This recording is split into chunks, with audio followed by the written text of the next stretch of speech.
Correctional Nursing, brought to you by Aaron Abraham for Dr. Peggy McCart and the Community Nursing class. So what is a correctional nurse? Well, the main thing that separates correctional nurses apart from other nurses is the population of people that they take care for. So their patients are under the jurisdiction of the criminal justice system. Now, this is not to say that if a prisoner situation got so bad that they needed to seek treatment at an outside hospital, that the nurses in the hospital taking care of the prisoner are now correctional nurses. No, the correctional nurses, they work within the prisons, the county jails, and the juvenile detention centers. Now, their scope, activities, their scope of practice, and their standard of practice is very similar to many other nurses. They are involved with assessments, diagnosing their patients, implementing plans, identifying outcomes. They are also expected to advocate, educate, and prevent infections that they can. They're involved in many aspects of the clinical care for their patients, just like any other nurse in the hospital. Now, teaching this population can come with some obstacles that other nurses may not be familiar with. Correctional facilities are places of routine disruption. There are many things that can disrupt a teaching setting. There are alarms that go off. There are other unruly prisoners. Your patient themselves may be unruly. There may also be instances when your patient may not be able to make an appointment, or you may not be able to get to your patient yourself due to certain wings or parts of the facility being on lockdown. This is a regular occurrence in correctional facilities all across the board. And in order to get over this, it's expected that correctional nurses be very, very flexible. They need to work around this because safety is a #1 priority. Another complication of correctional facilities, according to the Journal of Correctional Education, long-term prisoners, they tend to have a diminished ability to make significant changes in their lifestyle.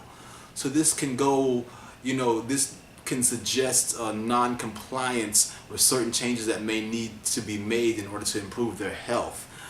They also may not be compliant quick enough in order for the changes to be beneficial to them.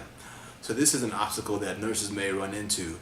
And some of their patients also have what they call a sense of learned helplessness.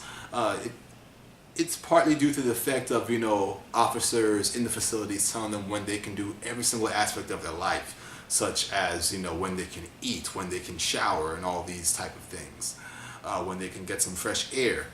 All aspects of their life are monitored, and it can diminish their self-esteem. So the learning aspect usually has to come with some motivation on the part of the nurse. So another thing is, because you have to be safe in these type of facilities, it is definitely going to be dangerous to do some hands-on or return demonstration type of teachings. You don't want to put a needle in the hand of a prisoner. For this reason, patients with diabetes are not allowed to self-administer their own medications.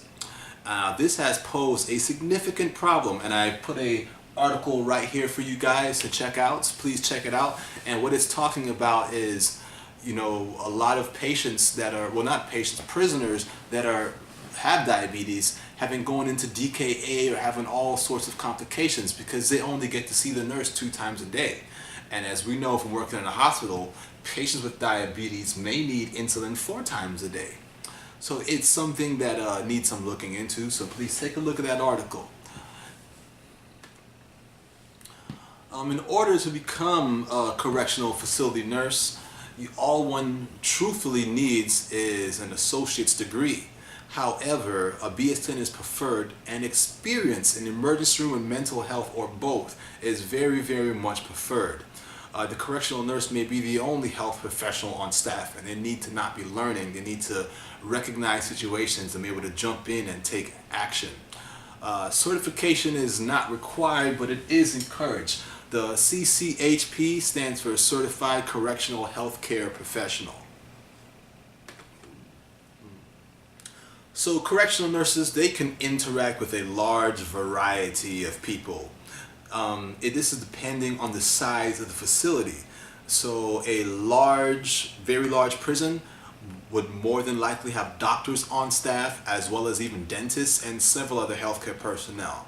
A very small county jail, the nurse may be the only healthcare professional on staff. So it's basically depending on where you are. Another thing that really sets apart the correctional nurses are the security and law enforcement that they deal with on a regular, everyday, multiple times a day basis.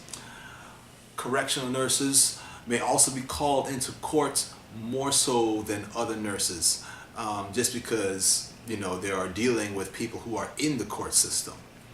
And forensic scientists often reach out to nurses in order to obtain specimens that they may need in order to solve a case. So the nurses in this facility interact with a large variety of people. The skills and the abilities that are most beneficial to correctional nurses are definitely phlebotomy, like I was saying, in order to help the forensic scientists, and respiratory treatments. Because this population is in a small enclosed area and is highly populated, respiratory things do go around. The nurse has to protect themselves from that and also be ready to treat people for these type of things. And like I was saying earlier, because the nurse may be the only healthcare professional there, they need to be able to interpret EKGs. If they have to give report to an outside facility, they need to be very confident in what it is that they are looking at. A nurse should also be confident in their assessment skills. Any admission or any new condition in a patient's ear, nose, throat, skin, mouth, or their frame of thought or their orientation all needs to be able to be assessed by a nurse so they can take appropriate action or report to who they need to report. Like I was saying, TB testing, because of the enclosed environment of the prison system, a nurse needs to know how to give and read TB tests. They also need to know about administering splints, slings, and casts. Fights and injuries are very common in prison, and this can be something that you end up treating a lot. So you need to be familiar with that. And once again, you also need to be very flexible. Some of the noteworthy points that I found about correctional nurses are that many times they may actually end up being the primary care provider for their patients in this population. Especially if they're, like I was saying, the only healthcare provider that is on the facility. You are the patient's primary care provider. Due to that, you end up having a high level of autonomy. You're going to end up making a lot of decisions on your own that you normally would call a doctor for in a hospital setting. And one thing that I think that nurses in this type of setting have to overcome is not judging.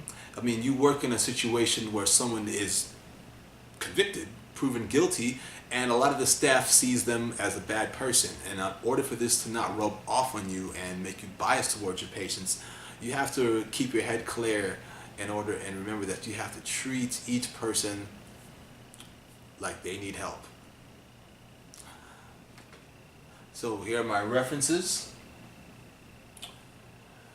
And once again, my name is Aaron Abraham, and this has been Correctional Nursing for Dr. Peggy McCart in Community Nursing. Thank you very much.